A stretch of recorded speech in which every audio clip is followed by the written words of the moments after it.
So everyone has been asking me, am I going to draw Tears of the Kingdom? Yes, I am drawing it. You've seen the title, we're doing it. But I initially didn't want to. I didn't actually think I was going to. But it wasn't until I actually downloaded it on my Switch, I was like, okay, I've got a bit of money. I'm gonna buy the game. I didn't play the first one, but I knew everything. I knew all about the first one, but I didn't play it. I played this. My routine is like this: wake up, play Tears of the Kingdom, train, study, play Tears of the Kingdom, go to sleep.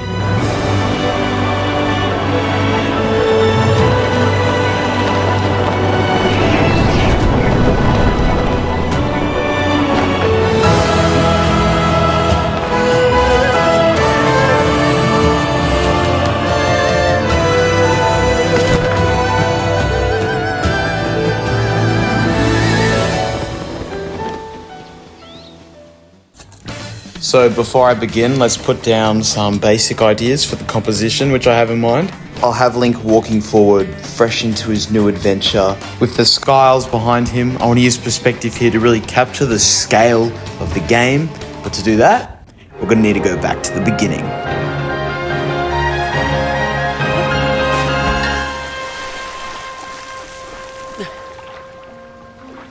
Let's kick it off, just right out the bat. This game's opening section, the first thing I did, instead of exploring what the game had to offer, I just tried to jump off the highest point in the game, but it wouldn't let me yet.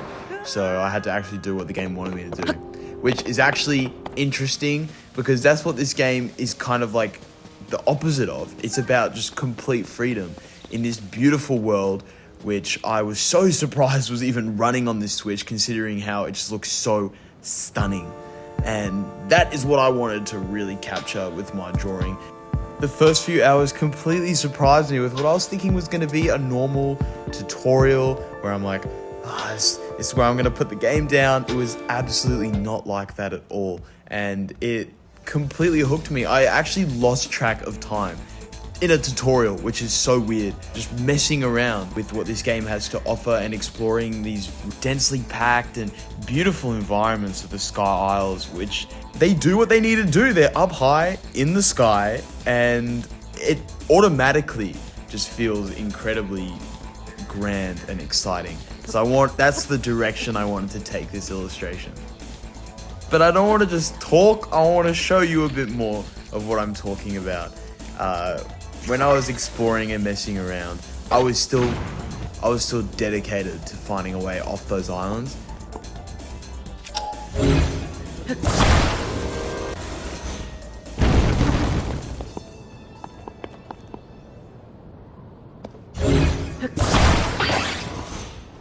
But once I got over that, I started trying to get a handle on these new fuse abilities which the game's offering me. Those are really fun, and yeah, I got the hang of them pretty quickly.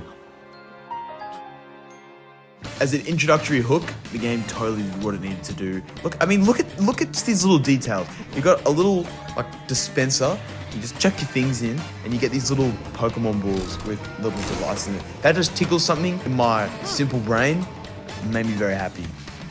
It made Link happy too. What this game really masters is that balance and that perfect reward for players just being players and being curious.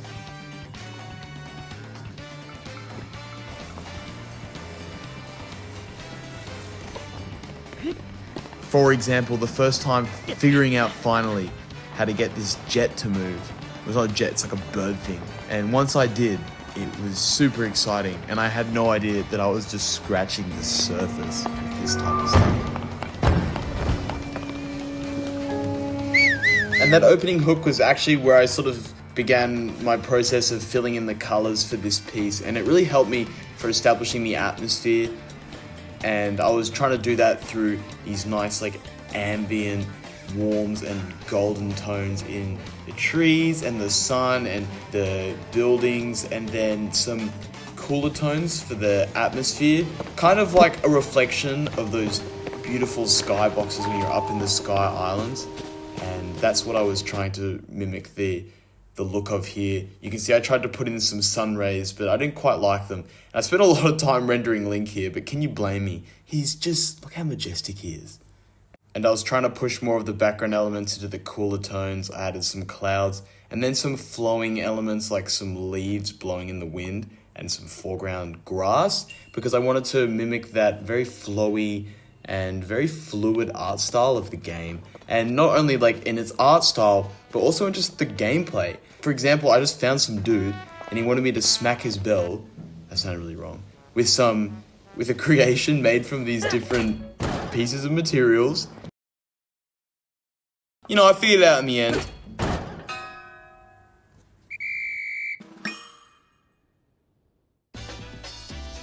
At this stage, I was happy with the composition, with the shapes and the colors. I wanted to go back and fix up the anatomy on Link's arm, but I was going to save that for later because I procrastinated the shit out of it. It doesn't matter. Every artist does it. That's my justification, at least. But with that aside, I started focusing on rendering the background elements. I wanted to keep the contrast very low in the background because I wanted the readability of this image to be quite clear, considering the composition of the image isn't super typical. I have Link quite off-center, and he's my focus point. I want to lead the viewer's eye to him, and I have to do that, in this case, through making his silhouette very readable from a distance, and then also pointing towards him with different elements, like the leaves and the god rays, and then the clouds. As you can see, I've cut those clouds to make an angle, and that's what I've done there, to sort of like point towards him, and then wrap the image in like a bit of a border with the foreground elements, keeping the highlights of my image warm and then the background elements bluer and less contrasted.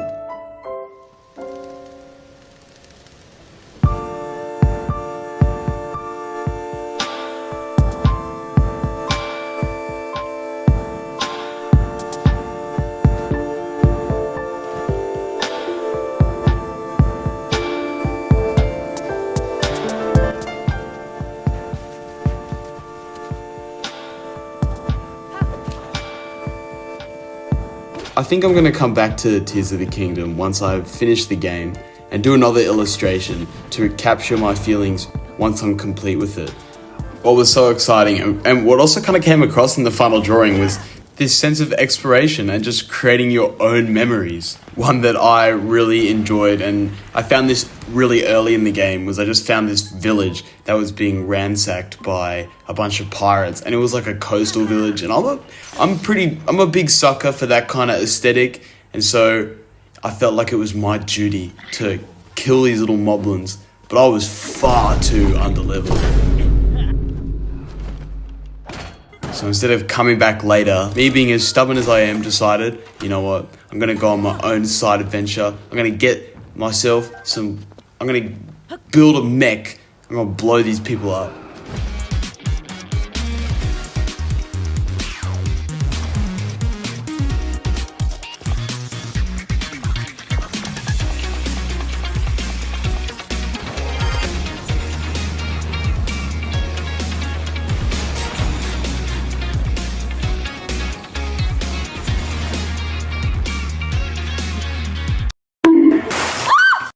And now it's time to wrap up the drawing, so I finally actually went around and fixed up the anatomy on Link's arm. I sort of repositioned it at the beginning, and then I'm going to come back and redo the hand, because I didn't like the position. And I wanted to practice my techniques with photo bashing, so I took some images off the internet of some water, tried to mix it in with some different blending modes, and then the same here for some pavement. I wanted the cobblestone and all that on the floor, so I brought in an image, messed around with the blending modes, and then tried to blend it in and paint over the top. And I'm trying to come back to my initial goal of having Link a very readable silhouette if I was to zoom far away. And to do that, I just took down some notes. I literally just circled around areas. I'm like, I'm gonna change this, brighten some areas, reduce the contrast in some areas. So as you can see, I've reduced the contrast on the floor and brought the brightness up, and then brought the brightness down for some of the areas around him. And then here I am adjusting Link's sleeve, and then I played around with painting in the broken Master Sword at the beginning of the game, but it just wasn't something that I was really feeling, and so I just thought, you know what, I'm gonna have him with nothing, just him. I was gonna put some shoes on him though. I didn't want to have him walking around with his dogs out, but other than that, playing around with some final touches, adding some particle effects, putting a vignette around the image, trying to group those elements in the back so they have a little less contrast, like the dragon and the islands. But there was still one thing I had to take care of. Remember that village I was talking about? Yeah.